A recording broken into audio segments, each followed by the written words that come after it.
इरादा तो था बड़े इत्मीनान से निपटाने का, लेकिन लगता है पिस्तौल ऐन वक्त पर धोखा दे गई। निशाना बनाकर गोली मारी गई, फिर खोपड़ी पर गोली मारने की कोशिश की, लेकिन असलहे ने साथ नहीं दिया।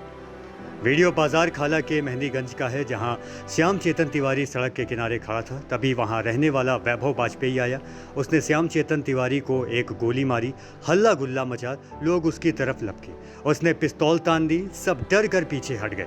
उसके बाद वैभव ने बड़े आराम से जमीन पर गिरे श्याम चेतन तिवारी के सिर को निशाना बनाकर दूसरा फायर किया, लेकिन शायद गोली चली नहीं। फिलहाल श्याम चेतन तिवारी अस्पताल में भर्ती है और वैभव वाजपेयी को पुलिस ने हिरासत में ले लिया है। वैभव ने गोली क्यों मारी, इसकी जांच पड़ताल की जा रही है।